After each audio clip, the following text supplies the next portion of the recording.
Alrighty. 5, 4, 3, 2, 1. All right. Yeah. And we're back. And we're back. We got, who do we have here? We have Well, I'm Finn Hawley, Striped Bass on Instagram. And I'm Ben Hawley, technical support. And brother. Podcast brother. Yes. Yeah. All right. So the first podcast, a couple technical difficulties. Yeah. Hopefully this time we get it fixed. Yeah. It was our first one, and, I think it went up. It was pretty good. I mean, as far as, I feel like it went over pretty well, and I think people... Yeah, I mean, it just is live, as searchable in Apple Podcasts as of today. Yeah, so that was really weird. I guess we can start by talking a little bit about what happened with that. Yeah. So when we were getting everything figured out, which is pretty difficult actually to get on all of the different social media platforms for podcasts, like Spotify and Apple Podcast, which is the only two we're on right now. Yeah. And so what happened was Spotify went through quick. It was like a couple of hours. Yeah, a couple of hours, and it was live. Yep. And then the Apple Podcast one had to be reviewed for like 72 hours, and then another 24 hours after that, it was searchable. It was searchable, yeah. So it was really weird. So when I posted it is when it said, "Oh, it's live. It's good to go," and I found through the email link, and I clicked on, and it looked like it was live, and it wasn't. Yeah. So I'm sorry for the whole posting it and saying, "Oh, it's on this," but it's not. Yeah. It's now officially up, and I will make sure next time when we post, I will make sure that it is searchable, so you guys can go right to Apple Podcasts and search up Striped Bass Hunt and see it. Okay. Yeah, I mean, I think that covers it. Also, on the back end, we got some software figured out, some camera situation figured out. Yeah. We shouldn't run out of battery anymore. I know. So why don't we just hop into it? Yeah, I guess we should. So why don't we talk about this week? What's been happening this week as far as your... Yeah. So what is the date today, actually? The date today is the 1st of November. It was Halloween last night. That's true. So it's the 1st of November, which is crazy because this is the end for me. I mean, this is... But you've been saying that for a while, and it hasn't happened. Well, I've been saying, it's the end, it's the end. That's true. I've been saying for a while. I thought, because we had those 2 nor'easters that blew through, and I was talking to people, and everybody was like, "Oh, it's pretty much over. The bass are going to get blown out. We're not going to catch anything." I know people get decent-sized fish this time of year. But, where we are, we tend to lose them around the beginning of November. Maybe we'll have, a week, or maybe 2 weeks if we're lucky, of bass in November. I mean, a couple of years ago, I remember fishing a blitz that was 2 or 3 weeks into November, which was crazy because it was very warm. I forget exactly how many years ago that was, but it was a very warm fall. So this week, you've been fishing a bunch, and every day you go out there and say, "Oh, it's going to be the last one. Yeah. Oh, it's going to be the last one." And you had some pretty good days this week. Yeah, I mean, so it was interesting. I went out there. This whole fall has been really interesting. It's I guess this is fall. It's so hard to predict fall bass. I hate the fall. I hate the fall because, it's great when there's 30-pound bass around because they're still predictable at that point. I would get on hot bites for weeks because they're still predictable for the, because of it being okay, the wind's blowing in this direction, the bass are going to be there. Yeah. That's kind of what I do. Even though, you don't necessarily need the wind, it's more current-based, but the wind is a huge factor, in my opinion. And it's a big confidence booster for me. If I have the wind that I like, I think I feel more confident in fishing a spot. So it's been one of those things where it's been blowing the wind that I like in a couple of spots, and I go to that spot, and it's blowing correctly, and I've been fishing really hard. The water's super clear. Really? And super, I don't even know how many feet of visibility, but probably 20 feet of visibility, clear. It's and no seaweed or anything like that. There's a little bit of seaweed, but it's not too bad. But again, because there's been giant waves, it's been not too bad. But and I haven't found any blitzing bass or anything like that. But what I did stumble upon was just a huge migratory school. I was struggling all week long. I went out. I was fishing every other day, pretty on the tides that had been working for me, and I was just getting nothing. And it was getting increasingly more wavy. And I went out because I got some new plugs from Pumbaa Plugs, and I wanted to test out a couple things that I thought were going to be fantastic for the fall, which they were. And I got on an incredible bite with the Tinker pencil, the Tinker Pumbaa pencil, and that was it was a great. I mean, I probably had, I don't know, maybe 24 bass and a couple that were 28, 30 inches. Mm-hmm. So that was pretty good for this time of year. Yeah. And of course for it pretty much being over. Yeah. And I know there's been a lot of people that have been like doing okay at night, like they've been getting low 30s at night, which is pretty good still. I just tend not to fish at night this time of year because it's not worth it to me to be out there in the pitch black catching 30 inches, but because I like to see top, like this time of year for me it's all top water. Like I just love seeing them hit because it's just smaller bass in general, so you're just trying to catch them the most fun way that you can. Exactly, and I think that there's no better way. But I do think that this time of year, there's no point in having barbs in your hooks or anything like that, or even like try to even fish single hooks if you can on your lures, just to preserve the fish, because there's no bass bigger than 35 inches this time of year. I mean, that's realistically the fact. So if you're fishing, especially where we are, I mean, it'll be a little bit later. A little farther south, yeah, it will be a little later, and then for New York and New Jersey it'll be a little later. But like when it gets to the point where it's like there's nothing around bigger than like 35 inches, then just crush your barbs or go try to throw single hooks on, because like, you know, you're gonna, in my opinion, I don't think it really affects the amount of fish that you lose, but it's just much better for the fish itself to be able to unhook it quick and throw it back in the water, and it's better on the fish and better on you if you get a hook in your hand. Yeah, I mean, when you and I went out there, you had me on an SP minnow. This was this week, to be fair. It was a week or two ago, but same sort of conditions. Yeah. But you brought me out there and you gave me barbless for the first time. Mm-hmm. I had never used barbless. I was like, oh, I'm going to be losing fish left and right. But as long as you maintain a little bit of pressure, and it was so easy to unhook them. Yeah. So easy. It just makes it worth it because, I mean, the small bass, they thrash around. It's very easy to get a hook in your hand, and even like I was thinking, because I've been using a lot of barbless this season, and I was like, should I try to do a lot of barbless fishing next year? Because it's quite frankly much better on the fish. So I'm going to experiment with doing a lot more barbless fishing next season, targeting bigger bass with barbless stuff. Yeah. And seeing if I hopefully don't lose any more fish than like normal. And like for me, if the fish is like shaking the hook, then I'll know it's like not gonna work. But if I'm not losing them due to like them shaking the hooks and stuff, then I'll probably stick with barbless because I think that it's much better on the fish. And and then the whole thing this week, I guess as well, is there's been the new striped bass regulations that came out. Really? Which is like pretty crazy. They came out yesterday.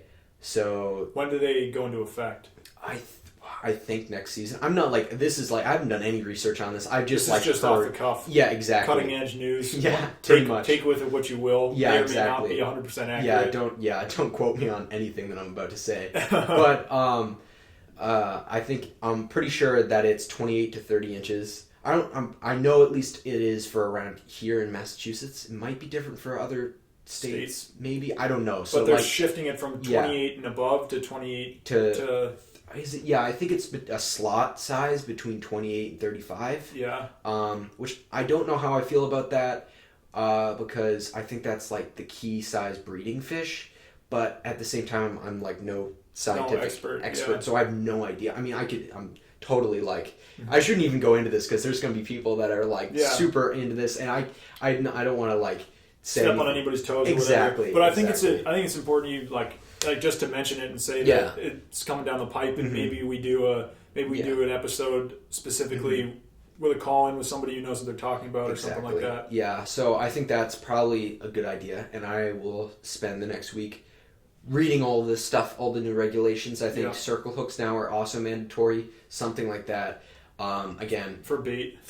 Yeah. And I can't. I'm not going to go into depth on this because I don't want to make a mistake. Yeah. But I will definitely research that between this podcast and next podcast, and maybe we'll have a little segment on it next podcast. Yeah. Going a little bit more into depth of what actually happened, and I'll try to give my 2 cents on what I think about it. Yeah. But I do think it is great that at least we're getting some regulation change. Mm-hmm. Although I feel that really if people followed the regulations like they should be, I feel like the fishing wouldn't... I mean, I feel like 28 inches was fine. Between 28 and 35, I mean, yeah, it's going to keep the cow-sized bass, which is the size fish that you want the genes to be in, because that's the bass that are going to have the babies that are going to be able to get to that big. Yeah.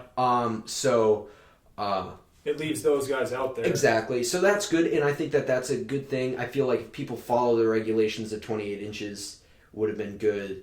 But, I mean, there's just so many factors that, make it, where at least we're having a little bit, at least a little bit has gone down.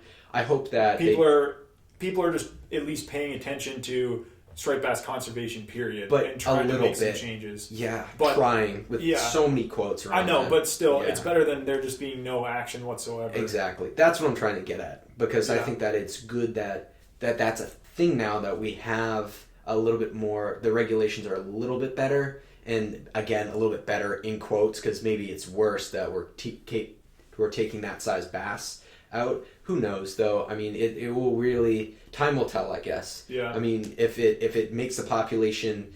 I mean, I don't know, maybe 2 or 3 years we'll be able to tell maybe a little bit about what it's done. But, I don't think it's going to... If it does impact it either negatively or positively, I think it's going to be a pretty nominal amount. That's just my thought. Okay. What else we got on the docket? Let's see. We've got... Oh, here we go. Yeah. How about a little breakdown of... You have any... My line? Yeah, your line. Line.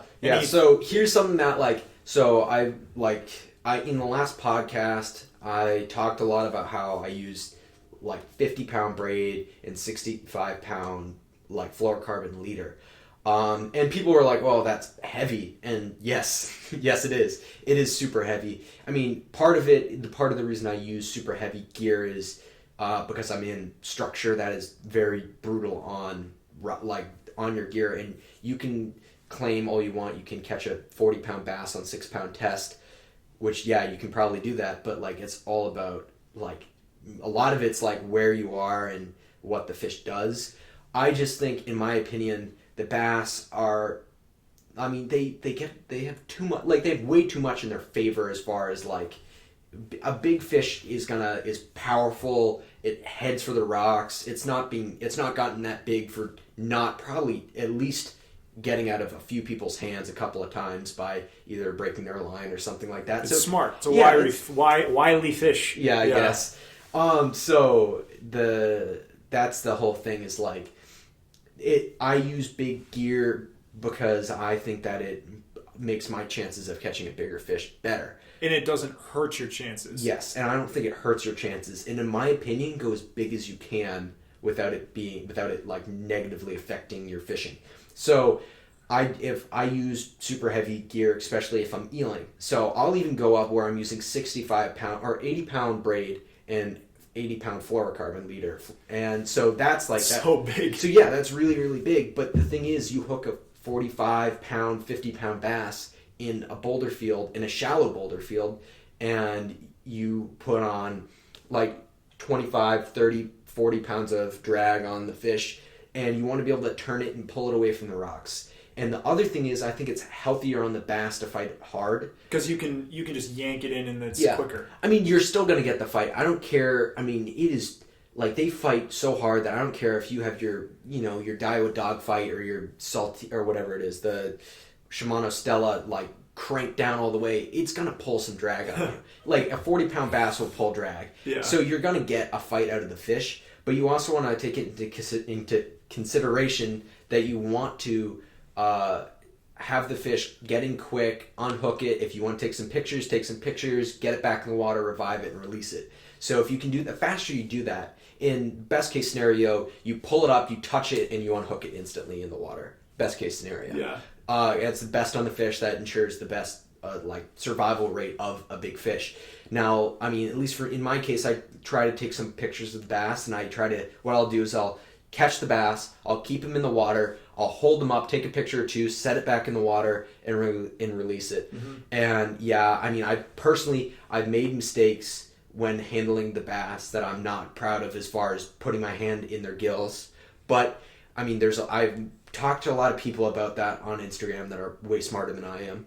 And I always thought that if you have your hand not in the red part of the gills, but between the gill plate and their mouth, that you're not affecting it. But I've talked to people that say that there's like a protective like mucus membrane there that like keeps it from getting some sort of disease that if you so there's just like, that's the thing. And like, I try to like get my fish back in the water as safely as possible. And that's just my whole thing, is if I can get the fish, hold up, take a picture, put it back in the water, revive it, and release it. I mean, that's, in my opinion, as good as you can get. Yeah. At least I'm not taking a giant bass. You know, I'm trying to release it as best I can. But what's your opinion on like situations? Because not every time it's a perfect lip hook or whatever, like straight in the side of the mouth or whatnot. Obviously, if you're fishing with any sort of bait, whether it be sea clam or mackerel, eel, whatever, there's gonna be that percentage of times that the bass swallows your eel and you get gut hooked. I mean, I've seen it happen with 25-inch eels. I've seen like a 30-pound bass get gut hooked by that. So and there's all sorts of people saying, oh, you gotta like extend your rod. If it's a big fish, it's going to eat it instantly. As soon as you feel those 2 taps, it's in their mouth, and you need to hook it instantly, or else you will get. And this is just my opinion, and my what I found is that you'll pretty much get gut hooked every single time. I've never had a bass timidly eat an eel. They're eating the eel. Yeah. That's especially if they're big. And if you swing and you miss it, it was small. Yeah. So that's the whole thing. And I get it. If you're having a slow night and you're only getting a couple of taps and they are not very big fish, you want to try to feed them the eel. And I understand that. But I've also tried to had nights like that where it's been super slow, and I'll have like 1 or 2 bass that are 15 inches, and then there's a 40-pound bass. So it's like, you need to kind of keep in mind when you're fishing with eels that you are fishing with eels. Try to use circle hooks. Even though I don't, and I'm going to change that and try to use circle hooks. And I'm trying to figure out the best way to be able to catch the big fish and keep them alive. That's like my whole thing, is because I'm so new to the game, and I want to be able to fish for these bass for the rest of my life. So I need to try to figure out as many different ways that I can to keep the bass alive and well. And I think that through this podcast, hopefully we can talk to some people that know the science behind like the fish itself, and what is really the best way to catch the bass with like single hook strips with minimal injury to the fish itself. Exactly. And we'll keep in mind there's a lot of times where you're up high on a cliff and you hook a bass, and it's really hard to grab it with a boga and end up holding it up, just not supporting the fish, the belly of the fish. I mean, there's many different scenarios where it is difficult to do that. And then the other thing is like, if you see someone online and they are handling a fish wrong or something like that, I mean, you don't need to like go at them, because it's just not going to do any good. As far as like, I do think it's good to like educate someone. So if you're doing it in an educational way, I think that's smart, and I think it's good to educate someone that may not know exactly what they're doing. Like if they are handling a big fish and they end up putting their hands in their gills, I mean, it's like you say, but don't do it in like a negative, attacking way, because it's not going to be good for anyone. Yeah. And I mean, you see it on Instagram all the time, just people getting in these mad battles because about proper ways to handle or anything. Like if there's a fish that's being killed, I mean, that could be a whole separate podcast on that. But there's like, just try to keep it the etiquette not only on the water but off the water on Instagram. The wilds of Instagram. Do you want to talk about just throw out, like, as we're sort of getting to the tail end of the podcast because we're not gonna. This one's gonna be a little bit shorter than the one before. I think this one we should consider it to be like sort of a weekly update. You know, like every Friday we'll try to come up with some sort of a podcast. And you can tell us. I mean, if you like the longer podcasts, let us know. DM me or whatever, or if you have any questions or whatever. Comment on YouTube or DM me on Instagram and. Any questions you have, regardless, and I pretty much answer everything. Yeah. And so I think this could be like a more of a free form like weekly update type deal. Yeah. And then there'll also be other podcasts like interspersed in it that are going to be very topic specific. You know, gear or techniques or having a guest on about a specific topic or whatnot. This was also a test for us as far as running the new setup and whatnot. So this is definitely more of a free form thing. Yes. So how about we sort of begin the send off with a few comments. Just a story. How about a story of a big hit this season. Yeah. So I was thinking about I was recently talking to some people about just the craziness of this season and the striped bass and my experience recently starting to catch larger fish and then like realizing the experiences that I've had in a lot of these bass that I caught were not the biggest bass that I caught this season. These were just crazy events that happened leading up to it. So I have two stories that really stand out in my mind. One of them was I was fishing and it just got dark out and I was fishing with a darter. And what time of year was this? This was probably late July. Or maybe early July. It was probably early July, maybe late June. And there was seaweed. I had a strong south wind and I've been catching a lot of bass that were in the high 20s to 30 pound class fish that whole week, and I was doing very, very well. And then this day there was so much seaweed in the water. Like it was every single cast I had seaweed on my lure. So frustrating. Yeah, which is ridiculously frustrating, and you hate it more than I do. I mean, I have so much more patience than he does. I just can't stand it. It's like not even worth it, you know? Yeah, so I'm out there and I'm fishing, and I'm probably an hour in, and I went out at dusk because I knew it was going to be seaweedy because the day before it was pretty weedy, and I wanted to fish a little topwater so I would kind of stay out of the seaweed, and I was just in the seaweed all day. I was getting nothing and nothing and nothing. I was about to call it, and it was starting to get dark because it was just so bad. The seaweed was just so bad. There's just mats of it. And I moved into a spot. The tide was pushing up a little bit. There's a strong current coming through some rocks that I was very, that was the thing that was working I was so confident there. I had, so much confidence that if I could drop it, pretty much hitting the rocks, the bass are sitting right beside it, and it was two cranks in and they would whack it. That whole week, it was crazy. And this was right at the beginning of me really starting to actually catch pretty decent sized fish. And so I cast out, and it's just gotten dark, and I can't really see much, but I can see kind of what's going on. And I'm reeling, and I felt like I had seaweed on it, so I rip it up, and I'm reeling in fast because I'm frustrated. So I'm reeling it as fast as I can. And then all of a sudden, I see this 30-pound bass leap out of the water behind me, land, big splash right behind my lure. Leap again, splash right behind my lure, and I pause it, and then it just slams it on the surface. And I hooks it, and I catch, and it just runs, and I get in. It was a 33-pounder. And it was so cool. It was at night, and the thing was all fouled up, and I thought I had seaweed on it, and it just that's awesome. It was a great catch. That's awesome. So that's my first story that I thought was really, really cool. Yeah. The next one was a little bit better of a fish. I think it was 45 inches. I don't really know how much it weighed. It was probably a high 30-pound bass. Maybe, it wasn't. I don't think it hit 40, but it was probably a high 30-pounder. And I was eeling. I was getting a bunch of 15, 20-pounders that night. The tide was pushing in. I was out on an island or a bunch of boulders. So I was out pretty far in the water.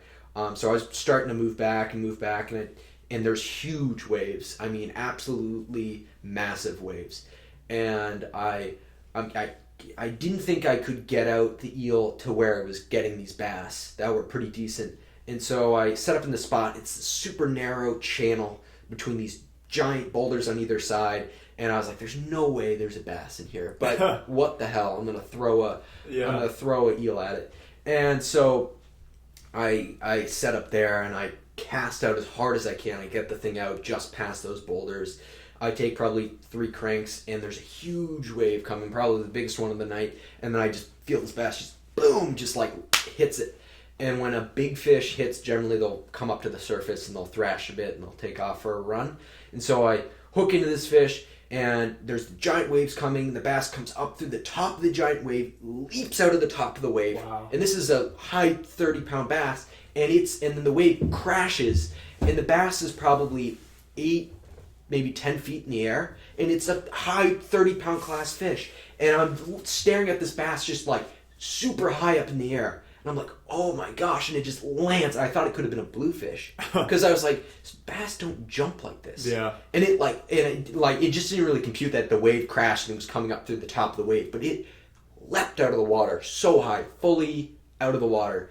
And but it was so high. It was ridiculous.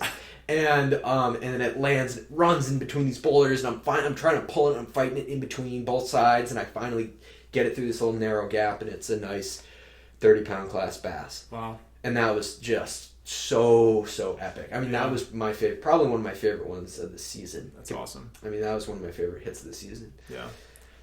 So, how about do you have any questions? Yeah, so I'll answer a couple questions on Instagram. Let's just see before we wrap it up. Yeah. I'll just ask you a question while looking, so we're not just standing here. Fair enough. So I think that, did we tell the story about your fish? Did we the first big one? Yeah, I think we did last time. Okay. Then we should tell how lucky. So he has a horseshoe. He has a horseshoe. He allegedly, he keeps telling me that I have some horseshoe that I carry around with me, because every time I'll go out a couple times, Finn will have been working it every single night. I'll go out like maybe a handful of times over for serious sessions. I mean, like I'll come out like a bunch over the course of the summer, but a couple times for serious sessions, and it's almost every time that I'm out there, regardless of the condition, whether it's middle of the day, really bad conditions for fishing, really great conditions for fishing, and we always catch big fish when I'm out there. It's just weird. So stupid. It always happens. But yeah, I don't know. Yeah. Better to be lucky than smart. Yeah, I guess. Yeah. I'm still trying to figure out a couple of questions that might be good. Yeah. This was next time I do this, I will next time I do this, I will put up a thing on my story asking for questions for the podcast. Yeah, I think that's probably the best way to do it. All right. So, well, why don't we wrap up the weekly update? Yeah. The first one. Anything else? Anything else you want to say? I mean, what do we have for time as far as that? Do we need to end it now? I mean, we can. I think we should end it now, and then we can pick it up later with a more specific topic if we need to. But I think that's probably good for just a weekly update. Okay. So I mean, the most important question, I guess, of this one is: do you like shorter podcasts or do you want longer podcasts? Like, do you want ones that are like an hour and a half, or do you want ones that are like less than or more? I mean, whatever it says. I wouldn't do it. I mean, whatever. I mean, we won't do stuff more than more than 2 hours. Yeah. 2 hours is about the max. Yeah, I think. But as far as like podcasts, we'll do like an hour podcast or I think the weekly updates around 30 minutes is probably fine, and then for more specific topics, it's just as long as it takes, I guess. Yeah. So it seems good. All right. Well, wrap it up. Yeah. So, thanks for listening and tuning in, and hopefully we'll be able to get some of this more streamlined and just keep cranking the episodes out. Yeah. So, Thanks for listening. Yep.